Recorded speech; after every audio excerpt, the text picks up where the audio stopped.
Hello friends, कैसे हैं आप सब। नमस्कार, स्वागत है आप सबका हमारे चैनल फिन आवाज में। फ्रेंड, लास्ट वीडियो में हम लोग ने बात किया था आरओई के बारे में, यानी रिटर्न ऑन इक्विटी। आज हम लोग एक और इम्पोर्टेंट रेशियो के बारे में जानेंगे। उस रेशियो का नाम है रिटर्न ऑन कैपिटल एम्प्लॉयड, यानी कि आरओसीई।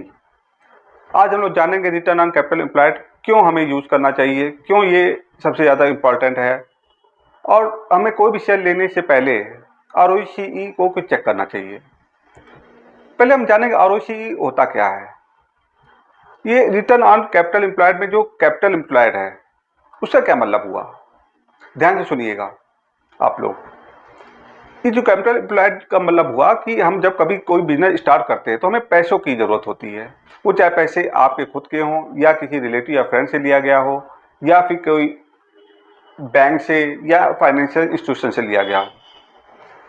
उन पैसों का हम यूज जो है अपने बिजनेस में कितना उन पैसों का यूज कर रहे हैं, वो हमारा कैपिटल एम्प्लॉयड कहलाता है। और उस पैसों से हम कंपनी कितना मुनाफा कमा रही है वो होता है आरओसीई, यानी रिटर्न ऑन कैपिटल एम्प्लॉयड। यानी सीधी बात से कहा जाए, जब किसी बिजनेस को हमें सुचारू रूप से चलाने के लिए कि जो सारे पैसों का हम यूज करते हैं उस पर कंपनी कितना मुनाफा कमा कर दे रही है, उसे कहते हैं ROCE, return on capital employed. अब इसका फार्मूला क्या होता है रिटर्न ऑन कैपिटल एम्प्लॉयड का? Return on capital employed equal to EBIT earn before interest and tax, यानी कि ये भी कह लेते हैं operating profit, divided by total capital employed. अब ये कैपिटल एम्प्लॉयड में हमारा सारा पैसा आ जाएगा। सारे पैसे मतलब क्या हुआ, तो शेयर होल्डर इक्विटी, चाहे प्रेफरेंस शेयर्स हो या कोई भी डेप्ट हो, यानी कोई भी लॉन्ग टर्म बोरोइंग हो, वो सब कैपिटल एम्प्लॉयड में कैलकुलेट हो जाएगा। अब एक एग्जांपल से हम और आपको इसको डिटेल में समझाएंगे, ध्यान से सुनिएगा फ्रेंड।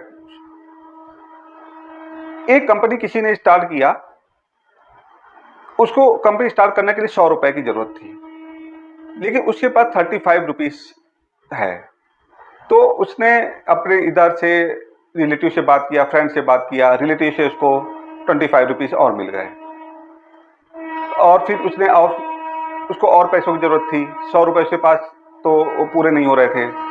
तो उसने 25 रुपीज अपने फ्रेंड से लिया और उनसे फ्रेंड से कहा कि इसमें कंपनी के हम आपको हिस्सेदारी देंगे, इसके बदले में जो भी प्रॉफिट होगा उसको आपस में डिवाइड कर लेंगे। और उसने उस कंपनी के 25 रुपए लेके उसे शेयर दे दिए, यानी 85 रुपीज का उसने अरेंज कर लिया।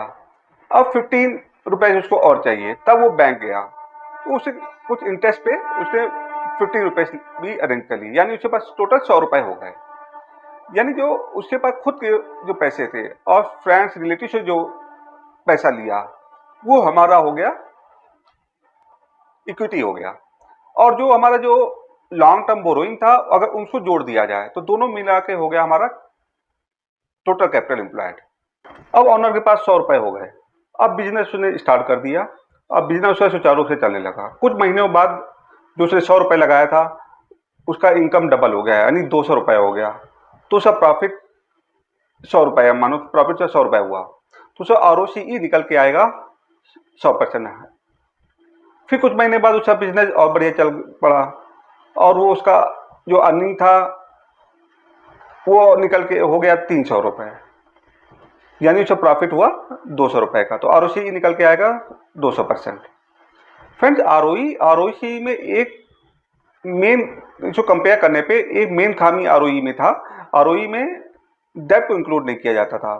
यानी इस कंडीशन में जो डेब्ट वाली कंपनियां होती थी उसमें भी आरओई बढ़ा हुआ शो होता था, जो कि ये सही नहीं था। और आरओसी में अगर कंपनी में डेब्ट है तो आरओसी हमें सही फिगर यानी सही पिक्चर क्लियर करता है। इसलिए हमें आरओसी जरूर चेक करना चाहिए अगर कंपनी में डेब्ट है। फ्रेंड, एक बात और बताऊंगा मैं आपको कि जब किसी कंपनी में डेब्ट है यानी उसके ऊपर कर्ज है तो हमें आरओसी को चेक करना चाहिए। जब कोई कंपनी डेब्ट फ्री है उस कंडीशन में हमें आरओई जरूर चेक करना चाहिए। तब उसमें हमें आरओसीई नहीं चेक करना, तब हमें आरओई चेक करना है। फिर ध्यान से सुनिएगा, जिस कंपनी में कर्ज है उस कंडीशन में हमें आरओसीई यानी रिटर्न ऑन कैपिटल एम्प्लॉयड को देखना चाहिए। और जो कंपनी डेब्ट फ्री है उस कंडीशन में हमें आरओई देखना है। फ्रेंड, अब आरओसी कितने परसेंट होगा तो हमें बढ़िया माना जाएगा? आरओसी अगर 15% से ऊपर है तो उसे सही माना जाएगा। अब मेरा पर्सनल ओपिनियन में अगर ये 20% के आसपास है, यानी 20% से ऊपर है, उस कंडीशन में वो कंपनी बहुत ही अच्छी होगी। अगर कोई भी इन्वेस्टर जो है, यानी शेयर होल्डर इस पे पैसा लगा रहा है, अगर उसको इससे कम परसेंट से अगर उसको प्रॉफिट अर्निंग हो रही है तो इससे अच्छा वो म्यूचुअल फंड में लगा लेता, वहां पे उसको कम से 15 to 20% मिल जाता। कि क्यों इसमें लगाता और रिस्क भी लेता कि बिजनेस चलेगा कि नहीं चलेगा, आगे क्या है। इसलिए जो हमारा आरओसी है 20% से ऊपर होना चाहिए।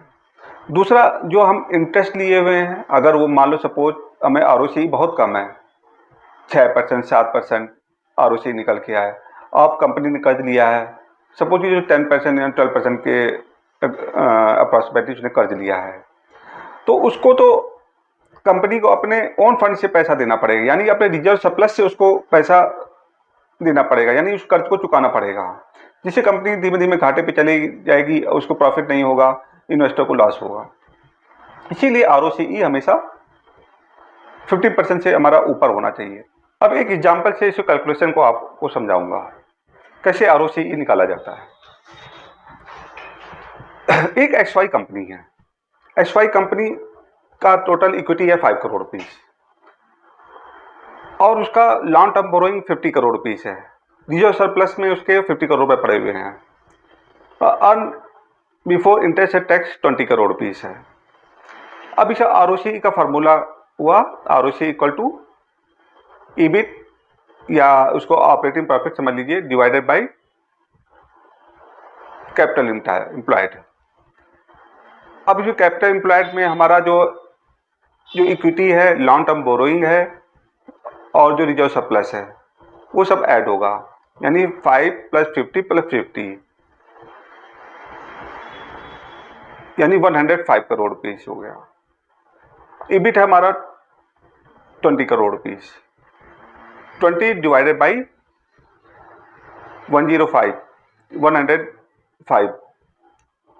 मल्टीप्लाई बाई 100, तो आरओसी 90% निकल के आया है, यानी एचवाई कंपनी अच्छी है क्योंकि इसका आरओसी 15% से ज़्यादा है और इसका फंडामेंटली ये कंपनी स्ट्रांग है, इसे फाइनेंशियली स्ट्रांग कंपनी कही जाएगी। अब फ्रेंड्स, हम इसको एक कंपनी का चार्ट दिखाते हैं आपको, स्क्रीनर से हमने लिया है। ये कंपनी दीपक नाइट्रेट है। उस आपको देख रहे होंगे कि ये इस चार्ट में दीपक नाइट्रेट का आरओसी 44% है, यानी सोचिए ये कंपनी कितनी अच्छी है, कितना अच्छा ये आरओसी इसका है, यानी कंपनी अपने पैसे का उपयोग किस तरह से कर रही है।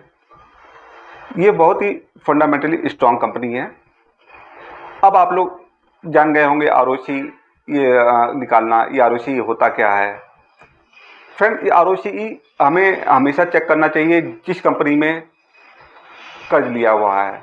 अगर जिस कंपनी में कर्ज लिया है उसमें आरओसी को जरूर निकालना चाहिए और आरओसी का अपने बेंचमार्क से जरूर चेक करना चाहिए कि उस पीयर कंपनी से कंपेयर जरूर करना चाहिए कि हमारा आरओसी अदर कंपनियों से कितना रिटर्न दे रहा है। अगर फ्रेंड्स अब ये हमारा आज का वीडियो आपको पसंद आया हो तो लाइक करना मत भूलिएगा और बेल आइकन का बटन जरूर दबाइएगा। नेक्स्ट वीडियो के लिए, तब तक के लिए नमस्कार।